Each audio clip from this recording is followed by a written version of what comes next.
If you are a parent of a child 1 to 12 years old and you want to move away from harsh punishments, but you're wondering, how do I discipline my children effectively? I don't know if what I'm doing is doing more harm than good. I don't know if I'm being too rough or too soft. I want to find the middle ground. I want to find the perfect combination between firm yet warm. I want my children to not fear me, but at the same time, I want them to listen to me. If that is you, it depends on how old your children are because the discipline that you provide for a 1 year old looks different to the discipline that you provide for a 12-year-old. And on this podcast episode, I'm going to break it down by ages. I'm going to take 1 to 3 years old discipline, 4 to 7 years old discipline, and 8 to 12 years old discipline.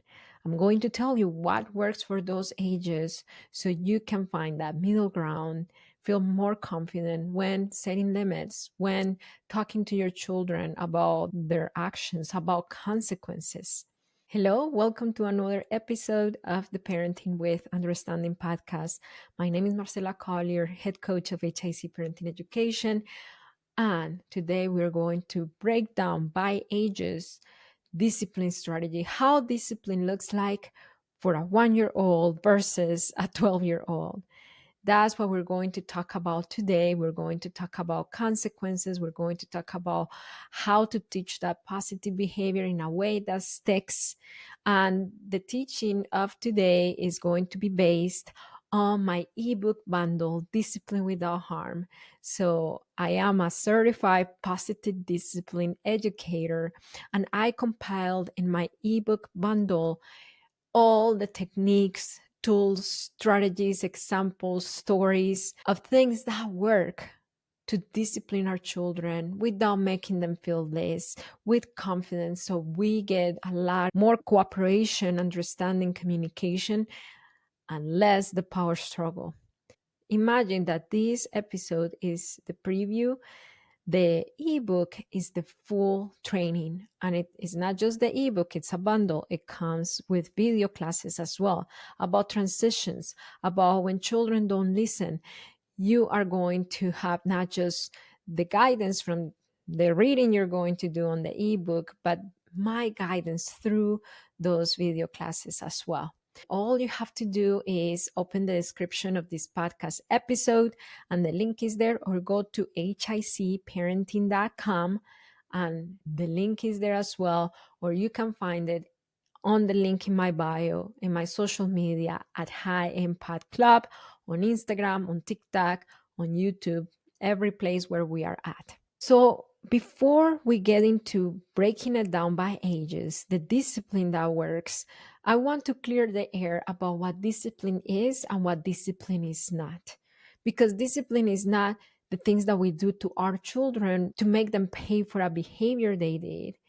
Discipline is basically guiding our children, basically teaching our children, showing them the path, showing them the better way. It's focused on the future and not on the past. We review the past to plan for the future. We don't get stuck on the past as punishments do. Because you did this, then you're not going to have ice cream. We don't do that because we look to the future. We don't stay stuck in the shame of the past. That's what discipline is. Discipline is developing our children's self-discipline. The ultimate goal of effective discipline is for our children to develop self-discipline, meaning that in the future, when they're adults, they won't need a consequence or a reward, or they won't need somebody to be on top of them to tell them what's right and what's wrong, but rather they're able to choose because they have moral, because they have work ethic, because they know right from wrong, and they have the tools to choose right and not wrong. That's the ultimate goal of discipline. So, as I walk you through these stages according to the ages of your children, you're going to see that that discipline starts really hands on, and then you're going to start stepping away until you trust your children to self-discipline. That's the ultimate goal because, as my old school mom said, no te voy a durar toda la vida. We're not going to be there for them all the time, forever, right? So they're going to have to figure it out on their own. But instead of them just figuring it out or creating or developing their own skills, the idea is that we release them to the world with those skills so they don't suffer as much as we did. Okay, so now that we're clear about what discipline is and what discipline is not, and the ultimate goal of discipline, let's talk about the ages 1 to 3. When you're toddler stage, how do we discipline toddlers? That's a big question.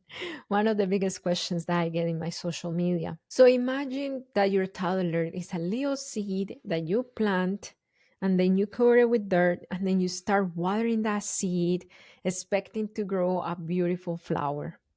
So I call toddler discipline the watering stage. You are watering and watering, and you are not visibly seeing results, but the results are showing up underneath the surface. The roots are taking place, the roots are spreading out, it's sinking in, they're soaking in every inch of water that you pour onto them, but you don't see it yet because it's not the timing. So, how would this look like? If we know that discipline is guiding, is teaching, is showing based on what they did, so we set them up for the future. Let's just suppose that your 3-year-old snatched a toy out of their baby sister because they wanted that toy. So, what's the skill that we want to develop in them? Maybe the skill would be waiting for baby sister to be done with the toy for them to pick it up. Maybe asking for permission. Can I play with it right now? Maybe going to the authority figure. Maybe finding another thing to do while they wait. Those are skills that us adults use in our adult life. I go to the gym and I don't go to the treadmill and take the lady who is on the treadmill off so I could go in. I wait for my turn. I do something else while she is done. I wait, right? Or on the worst case scenario, if she's been there too long, I might say something, right? And I may ask to share the machinery or whatnot. Those are the skills that as adults have to manage those kind of interactions when we want the same thing that somebody else has and we can use it. So it's about thinking. If I were in this very same situation as an adult, what would I do? What skill would I need? And then apply with your son, with your daughter, who is having a hard time. And right now she's snatching toys out of our baby sister's hands. So your daughter, your son is 3 and under. That means that their brain is undeveloped. And as much as you tell them, hey, wait your turn, it's not your turn yet, you have to wait until she's done playing with ABC toy, they don't have the emotional regulation skills and self control developed in their brain to control impulses and say, hey, yeah, I'm going to wait patiently. I'm going to do what she says. So that little toddler is going to have tantrums, to have outbursts. Discipline at that age is teaching them the skill anchor regulating. Basically, that's what you do the whole day.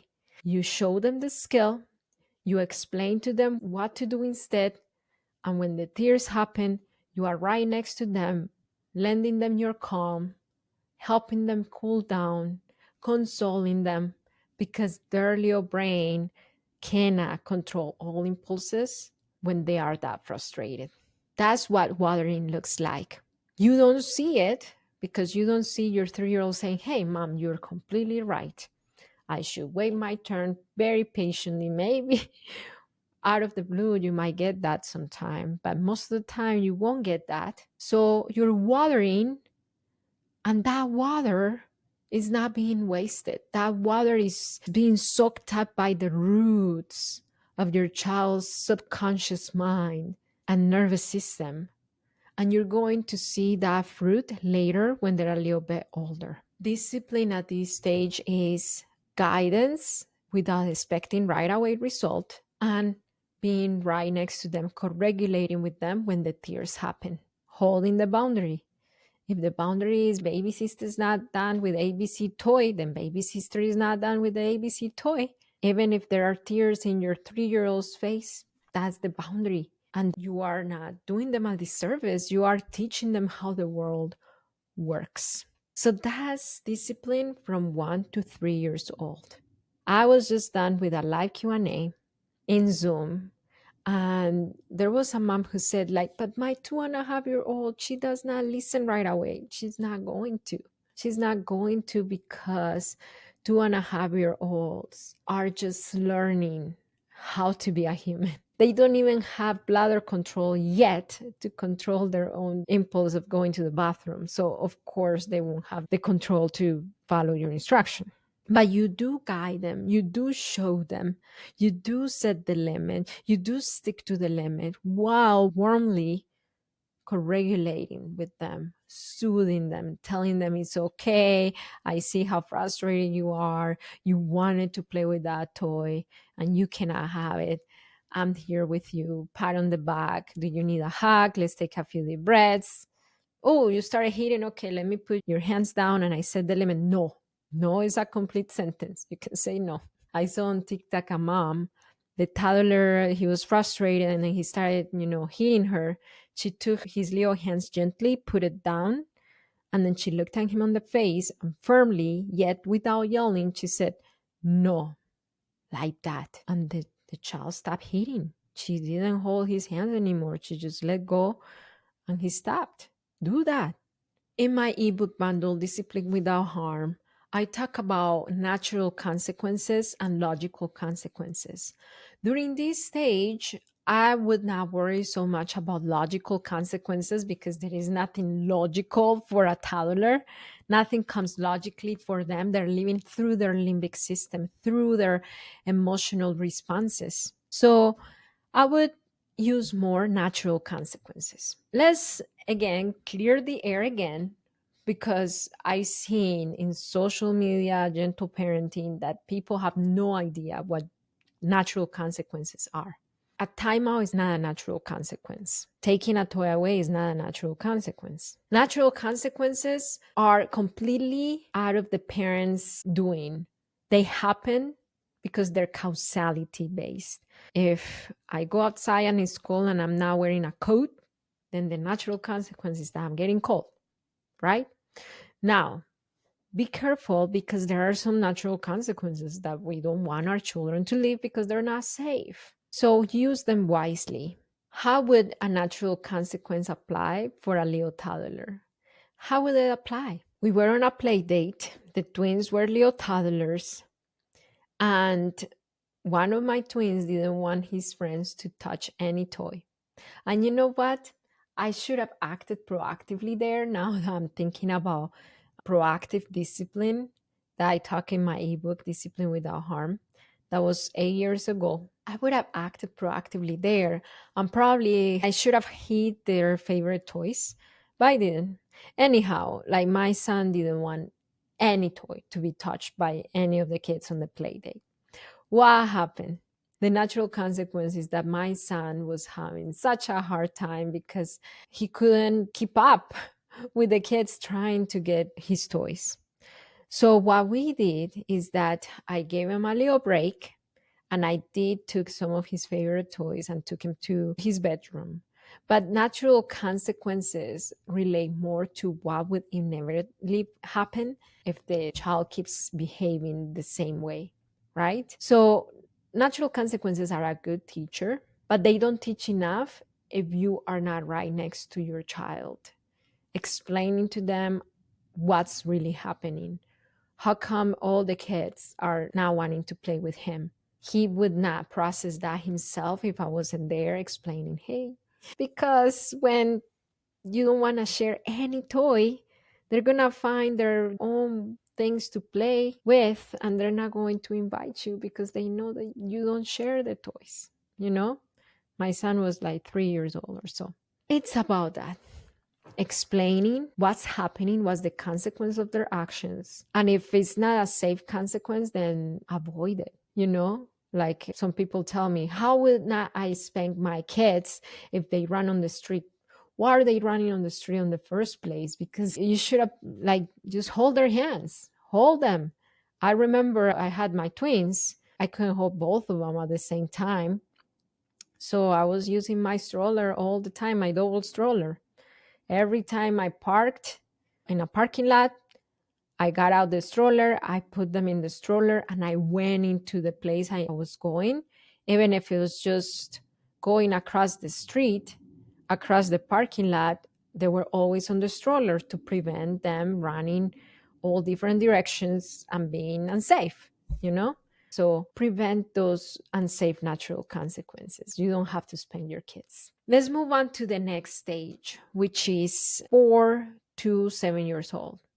So they have a sense of rationality, it's not too much. They're still living in their limbic system or emotional brain. There is still not a lot of logic there, but a little bit.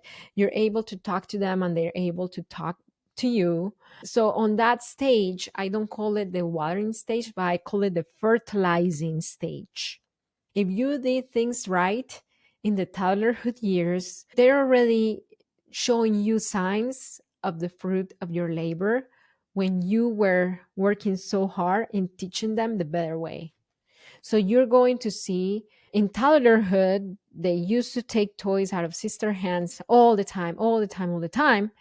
Now you're going to see your 4 to 7 year old child waiting for their turn, sharing, asking when they can have the toy some of the times. I was going to say a lot of the times, no. Not most of the times, some of the times. So again, they still have undeveloped brains, they still have a lot to work towards, but you start seeing the fruit of your hard labor that you did in toddlerhood in the 4 to 7 years. I saw it with my twins. We went from me being there all the time, guiding their interaction, to just stepping back for a little bit and seeing what they're doing. Right now, they're 7 years old. They're getting out of that stage of the fertilizing stage. And what I do is that I don't intervene all the time. If I see that they have a conflict, I wait. I trust in the guidance that I've been doing with them since they were one. And most of the time, they're able to work it out. Now, most of the time, they're almost 8. So if your 4 to 7 year old children saw guidance, so encouragement, so teaching instead of punishments, timeouts, consequences, isolation, spanking, if they saw what good positive interaction is, you're going to see the fruit in the 4 to 7 year old stage, which is really great. There are going to be the times that you have to intervene. You have to. My twins, I think I already told this story. Maybe yes, maybe no. For sure in Reels, but I don't know if here on the podcast. I got a text from the neighbor. Hey, your twins are hitting my garage door with their basketball. Hmm. I talked to them and then they said, we were knocking on the door for us to play with their son, but they were not opening. So we thought maybe if we knock the door with our basketballs, the garage door, they might open because it's louder. So that was their thinking behind it. Number one, trust, give them unconditional positive regard. Trust your children's good intentions. Most of the time, they have good intentions behind it, you know? So I didn't go there thinking like, oh, why are they so rude? No, I looked at them and I was curious and I saw that they needed my guidance in that regard. So we had a conversation. The fertilizing stage, which is 4 to 7, you are basically giving nutrients to that soil that you already watered in the toddlerhood years. So, how do I do this? In the toddlerhood years, I already talked about being kind, what's the kind thing to do, you know? And then I went with that foundation and I had the conversation with them.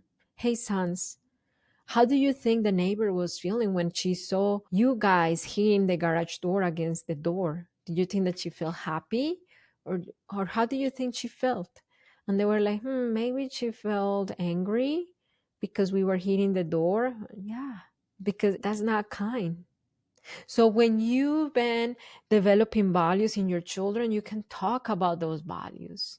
It's not about the behavior so much, it's about which values do you want them to have.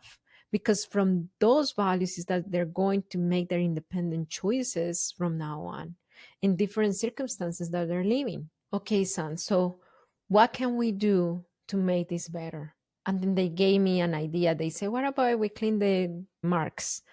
Okay, yeah, we can ask the neighbor if she wants us to clean the basketball marks. And you know what could be good as well? What, let's write an apology letter because I'm sure she's feeling hurt. And they did. So on this fertilizing stage, I don't rely just on natural consequences. I apply logical consequences. Logical consequences are directly related to the behavior. So the because you did this, you're not gonna have ice cream in the afternoon, or you're not gonna have your iPads the rest of the day. That's not correlated. So it feels like a punishment. So it feels like an arbitrary thing that we're doing towards them. But because it's correlated, because it's based on values, because it's based on a good conversation and not a shaming conversation, they did it. They didn't even without my prompting. We talked about it, and then I didn't say anything. I didn't follow up with them. They naturally, a few hours later, I saw them on the table writing their apology letter, and then they went with a little bucket, and I think it was a magic eraser to clean up the marks. They even had a little conversation with the neighbor because she came out, and then I heard her talking to them. And they did it without me reminding them, because it wasn't from coercion, it wasn't from shame, it wasn't from none of that, from punishment. It was from values, from a good conversation, and from the nutrients that I was putting in their little soil. It was a very teachable moment for them. They learned. That was the last time they did it. Then the next day, they went and knocked the door. The neighbor didn't open. They came back. They learned their lesson.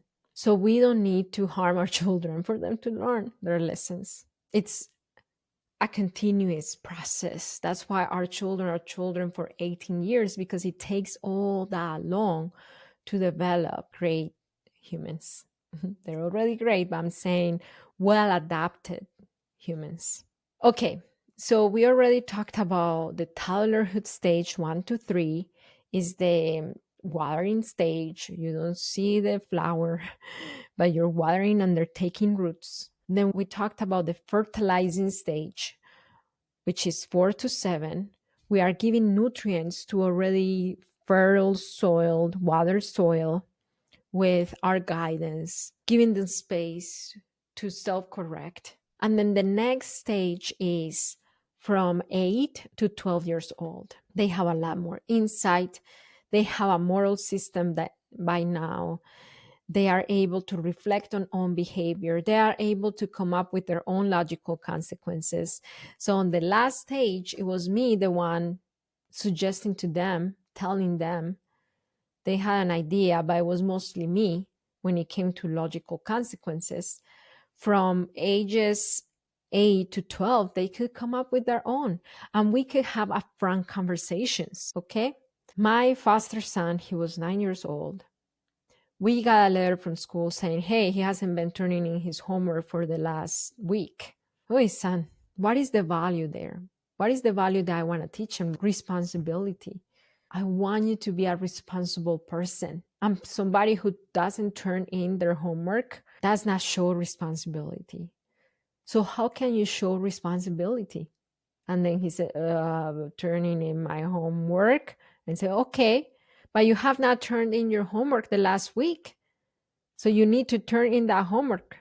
Yeah, and then the other homework. Okay, so what can we do to turn all your homework in? And value the responsibility. And he said, oh, maybe I could do it now.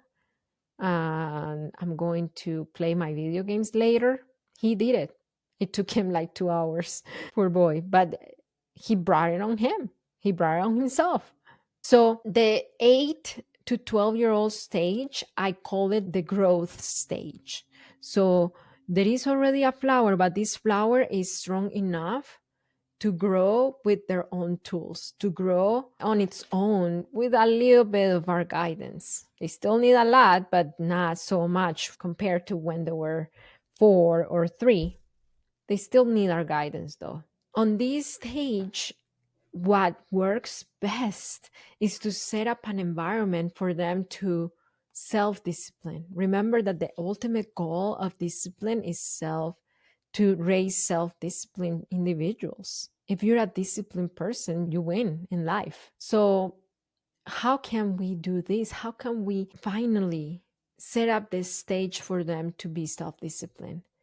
That comes with routines, that comes with schedules, that comes with to-do lists if they thrive on that. That comes with setting consistency. With my foster son, we had a cell phone station. Every time he ate dinner, after dinner, he had like a 30 minutes of screen time or so. That was a long time ago. He's an adult now. Long time ago. So I'm just remembering he had some screen time after dinner, but then that was in the living room. Before he walked into his bedroom, he needed to leave his cell phone in the cell phone basket station that was placed in the beginning of the hallway before he walked into the bedroom area. So it's about that system. What kind of system we can set in place so they can be responsible, so it's not as nagging, so it's not as reminding them, so it's not as telling them all the time. Self-discipline is the ultimate goal of discipline, the ultimate goal. And if the cell phone basket worked for us, but if it had not worked for us, we would have had that conversation. Okay, the cell phone basket is not working for you to leave the phone there before you go into the bedroom area. What could help you? And have your twin give you their input. Because again, they're not toddlers anymore. They're not little kids anymore. They're becoming teenagers and they have more insight. So have them tell you, what do they need? What do you need?